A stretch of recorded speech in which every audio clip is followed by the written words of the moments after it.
It's finally here. After waiting many painful Canadian years, I've bought the digital box set, and I'm finally about to experience what people in the US have since 1999. Watching The West Wing, the TV show, not the literal US president's office. Every day next week, I am hosting a West Wing watch party, complete with snacks, beverages, and Bartlett for America t-shirts. My friends are all coming over to watch the first few episodes. Now, everyone was pretty clear on the snacks they'd eat. Popcorn, chips, or tuna casserole, of course. But for drinks, they requested Mountain Dew. I want my friends here for all 156 episodes over the next 6 months, so they need to have a good time. But my problem is that I don't know how many drinks to buy. Obviously, everyone loves popcorn, chips, and tuna casserole. No problem there. But what if I don't have enough Mountain Dew to support the masses? Worse yet, what if the amount of radioactive colored soda people want changes depending on what snack I provide? It's too much to fathom alone. I need statistical help. Hi, I'm Sabrina Cruz, and this is Study Hall, real-world statistics.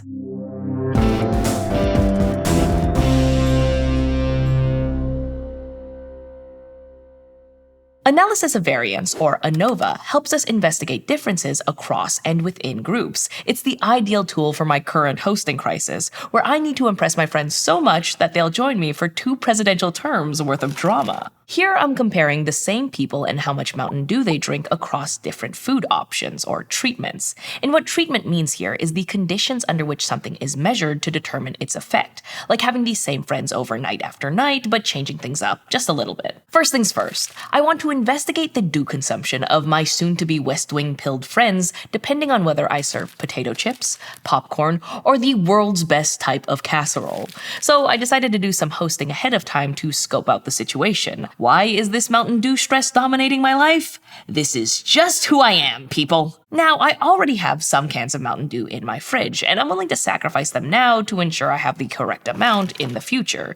So tonight, I'll have the whole group over just to hang out. I'll serve potato chips and carefully tally the number of cans each friend burns through by the end of the night. And I'll have another chance tomorrow when they all come over for our weekly D&D game. I'll serve tuna casserole and again count those cans. Finally, we can all gather the next night to make matching Bartlett t-shirts while snacking on popcorn. And you guessed it, I'll be keeping an eye on how many cans each friend throws into the bin. If this sounds like a lot of the same thing, well, yeah, there's a lot of repetition in data collection. So much repetition that this kind of analysis has its own name, repeated measures ANOVA. It's used when a dependent variable of interest, which here is Mountain Dew can consumption, is measured on the same subjects, in this case my friends, under different conditions, like the different snacks I'm serving. The method accounts for dependency across groups due to how, well, they are the same people. Snack type is the independent variable here, and in repeated measures ANOVA, it's also called the within subjects factor. That's because each subject will experience each of the different conditions, or snacks: potato chips, popcorn, and tuna casserole. This comparison within subjects can be really important. Sometimes people have wildly different reactions to different levels of treatment in repeated measures ANOVA testing, meaning that one person's response to a particular condition, like popcorn, might be completely different than somebody else's. Like, suppose my friend Isabel just happens to always come to my house craving a Mountain Dew more than Chief of Staff Leo craves order. The way my experiment is set up, my findings won't be impacted by that difference. The advantage of a repeated measures ANOVA is that it lets us account for differences in individuals. That's useful for measuring stuff like soda consumption, which might already be different just based on the kind of person you are, without even accounting for the difference in snacks. And like you might have noticed, repeated measures ANOVA also allows us to control for individual differences by using these same subjects to investigate all conditions. That helps increase our sensitivity to detect an effect. Now, my West Wing nights are obviously going to be the most important thing in my life. I'll be running them with the passion of White House Press Secretary C.J. Craig. But there are also even higher stakes scenarios where repeated measures ANOVA can come in really clutch, like trying to assess the effects of a new medicine, a new agricultural technique, or a new work-from-home policy at a company. Repeated measures ANOVA helps ensure that variation between things in those studies doesn't hide the effect of the conditions under investigation. Whether it's a formal research scenario or just my West Wing marathon prep, one thing is clear. clear. We're dealing with hypothesis testing, and that means we need a null hypothesis, which is our nothing to see here statement. And repeated measures ANOVA is similar to ANOVA tricks we've learned about before, in that our null hypothesis is that the group means we're testing are equal. The difference here is that the groups are made up of the same people each time. In my Mountain Dew crisis scenario, the null hypothesis is that my friend group drinks the same amount of soda on average no matter what snack I provide. It assumes my buds are all pretty normcore, nothing weird or varied going on. They just nush and drink and watch Josh Lyman cause problems. But my alternative hypothesis is that at least one of those snacks, chips, popcorn, or tuna casserole, is associated with a different average Mountain Dew consumption. Like if Isabel becomes an absolute dew fiend the second they eat a single salty potato chip. Once that's settled, we're set to start our hypothesis testing. But here's the thing, my friends. We're lucky because we can rely on a computer. Basically, with repeated measures ANOVA calculations, we need specialized software to actually perform our steps and make decisions about our hypotheses. Sometimes this situation is called two-factor ANOVA without replication. That's because behind the scenes, the software we're using for this test can treat the identity of each subject as its own factor. Essentially, we can account for the effect of each person being themselves to understand how individuals differ from one another independent of the snacking they're doing. Now, we still have to organize our data so that the computer knows what to do. For me right now, that means making each row in my beautiful little spreadsheet represent a person, while each column represents a treatment level. For example, Isabel's Mountain Dew consumption for each of the 3 snacks will go one after another in their row. The computer will quantify each piece of variation, one piece about individuals and one piece about snacks, and make comparisons of these one by one. But there's only one comparison that helps us answer our snack question, so we need to pay attention to which part of the results to interpret. When data are organized with rows for people and columns for treatments, the results will often appear for both the rows and columns and be labeled accordingly. For my personal interest as hostess with the Mountain Dew mostess, I'm interested in the effect of the snack types I've selected, so I'll look down to see the relevant F-statistic and p-value, which will appear in the columns part of the result table. The F-statistic measures a ratio of variability between the groups, which here is how much the average Mountain Dew consumption varies across the snack types and the variability within the groups after accounting for the variation that occurs at the individual level. Because we see each person's Mountain Dew consumption across all snack types, we can control for how much that consumption varies in general before seeing how it varies above and beyond that natural variation due to the snack type. If that ratio is large, it means that the snack type really does impact how much Mountain Dew people drink on average. If that ratio is small, that means that the differences in Mountain Dew consumption across snacks is not really noticeable compared to how much variation there is in Mountain Dew consumption in general.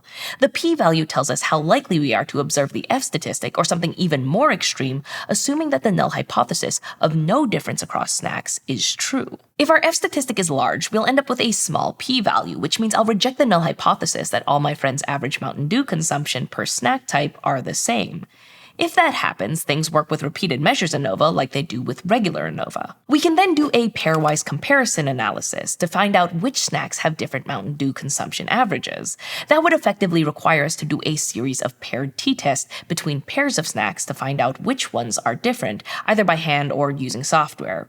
We need to do a paired t-test rather than a 2-sample t-test because the individuals in the study are the same between the 2 snacks. Like, it would be good to know if I can save money on questionably colored yellow-green soda if I serve popcorn because my friends tend to drink less when snacking on puffed kernels compared to chips or casserole. But just like with regular ANOVA, we'll want to correct for how we made multiple comparisons when going this route. This could take the form of lowering the p-value threshold needed before rejecting the null, or by adjusting the p-value in a way that accounts for all of the tests being done.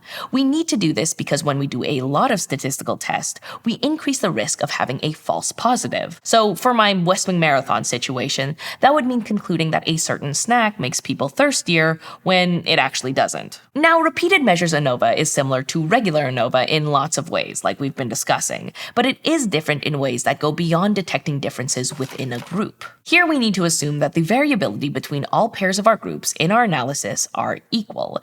This assumption is called sphericity. Imagine following the line of a giant sphere. It's the same length in all directions, and that's what sphericity basically means. For me in my snack journey, that means I'm I'm assuming the same patterns across all my options. Basically, that the Mountain Dew consumption of all of my friends when offered chips, minus their dew consumption when offered casserole, vary roughly the same amount as their differences in dew consumption between chips and popcorn, and their differences between casserole and popcorn. Sphericity matters because we want to be able to trust our conclusions. The computation of our f-statistic and p-value are rooted in theoretical assumptions that make the math work. So, if those assumptions don't reflect what we see in the data, our f-statistic and p-value are called into question. And that means that our conclusions could be flat out wrong. We could hastily decide that there's a difference in Mountain Dew consumption when one doesn't really exist, which could throw my hosting plans all out of whack, and worse yet, it could imperil my long-awaited West Wing experience.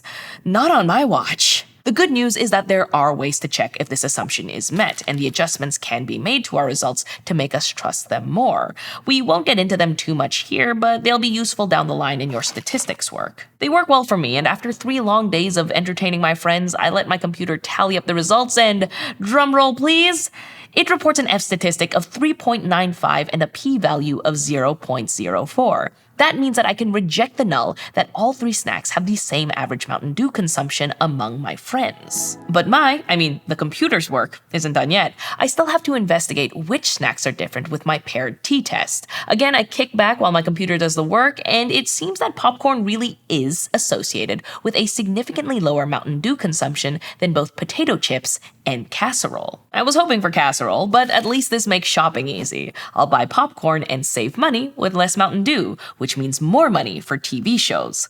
Like the $900 million Wolves Only Roadway, West Wing marathons aren't free, people. Variability matters, and controlling for variability within groups is a really important part of that. When we're able to do that, the results can help us unlock meaning in all kinds of ways, from the results of serious medical studies, to me becoming the most popular member of my friend group because of my flawless culinary offerings. What's next? If you're enjoying this series and are interested in taking the full Study Hall Real-World Statistics course and earning college credit from ASU, check out GoStudyHall.com or click on the button to learn more. And if you want to help us out, give this video a like, smash that subscribe button, and comment whether you love or hate Mountain Dew. Thanks for watching, and see you next time.